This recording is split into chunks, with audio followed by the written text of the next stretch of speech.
আপনার ব্যাটারি ঠিকমতো চার্জ হচ্ছে তো? ইভি বা সোলার ব্যাটারি ইউজাররা অনেকেই বলছেন পুরো চার্জ হচ্ছে না, রেঞ্জ কমে গেছে বা দ্রুত ব্যাটারি নষ্ট হয়ে যাচ্ছে।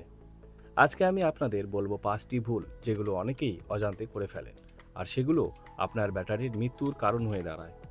ভিডিওটা মন দিয়ে শুনুন, নিজের ব্যাটারি লাইফ বাঁচান। নমস্কার বন্ধুরা, আমি বিশ্বজিৎ আর আপনারা দেখছেন প্রামাণিক ইভি ইউটিউব চ্যানেল। আজকে যে ভিডিওটি নিয়ে আলোচনা করতে চলেছি সেটি ব্যাটারির বিএমএস এবং ব্যাটারির এই ভোল্টেজ কাট অফ চার্জার সম্বন্ধে। ঠিক আছে, এই ধরনের ভিডিও আপনারা অনেকদিন আগেই আমাদেরকে অনুরোধ জানিয়েছেন যে এই ধরনের ভিডিও আপলোড করতে। তো আজকের থেকে শুরু হচ্ছে আমাদের এই ধরনের টিউটোরিয়াল ভিডিও, যেখানে আমরা আপনাদের জানাবো অনেক কিছু টিপস যেগুলো আপনাদের অনেকেই উপকৃত হবেন। তো চলুন আজকে ভিডিওটি শুরু করা যাক। প্রথমেই যে জিনিসটি নিয়ে আমরা আলোচনা করতে চলেছি সেটি হচ্ছে ভুল চার্জার ব্যবহার। সবচেয়ে বেশি ক্ষতি করে যে জিনিসটা সেটি হলো ভুল চার্জার।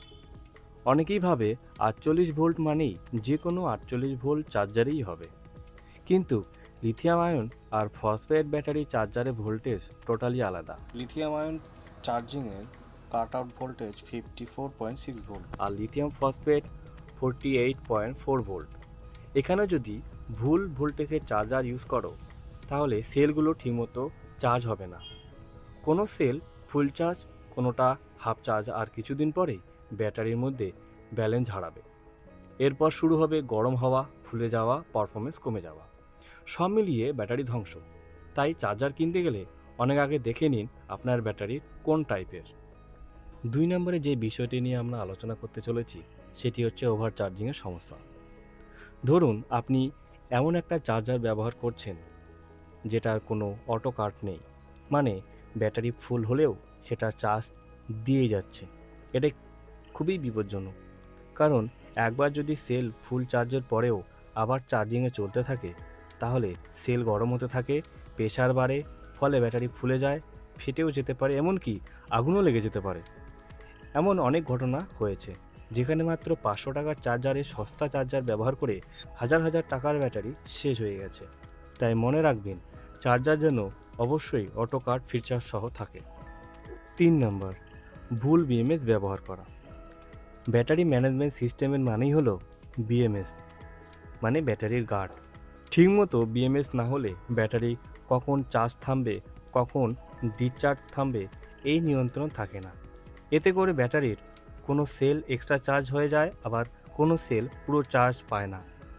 এইভাবে একটা ব্যাটারি প্যাকের মধ্যে ভারসাম্য হারিয়ে যায়, আর একটু একটু করে সেটার লাইফ কমে যেতে থাকে।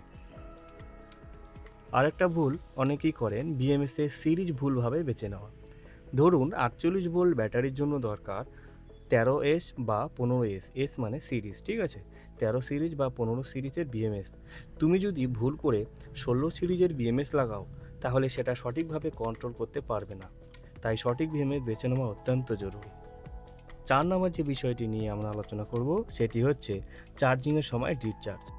অনেকে খুব তাড়াহুড়ো করে চার্জার লাগিয়ে বাইক চালাতে শুরু করে দেন, মানে একসাথে চার্জও দিচ্ছে আবার ব্যাটারি ডিসচার্জও হচ্ছে। এই জিনিসটা ব্যাটারির উপর বিশাল লোড ফেলে, কারণ ব্যাটারি তখন বুঝতে পারে না যে সে চার্জ নেবে না ডিসচার্জ দেবে। ফলে সেলগুলো গরম হতে থাকে, চাপ পড়ে সার্কিটে, আর এতে ব্যাটারির লাইফ দ্রুত শেষ হয়ে যায়। আপনার যদি স্মার্ট বিএমএস থাকে তাহলে সেটা কিছুটা রক্ষা করতে পারে, তবুও এটাও একটা খারাপ অভ্যাস।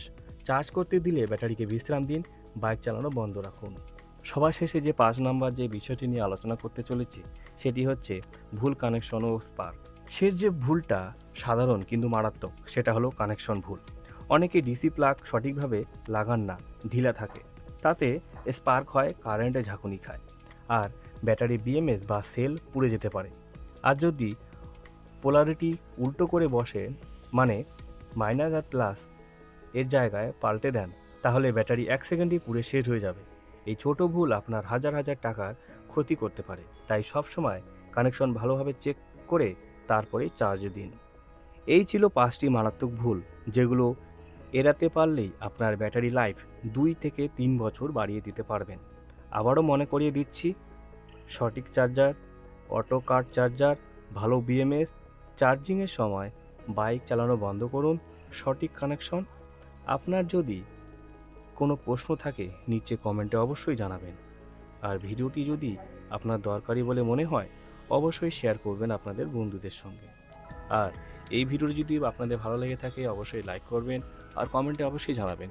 যদি আপনারা এর পরবর্তীতে যদি আপনাদের যদি কোনো ভিডিও থেকে থাকে যেটি আপনি চাচ্ছেন, তো আপনারা কমেন্টে জানাবেন, আমি অবশ্যই সেই ভিডিও নিয়ে হাজির হব।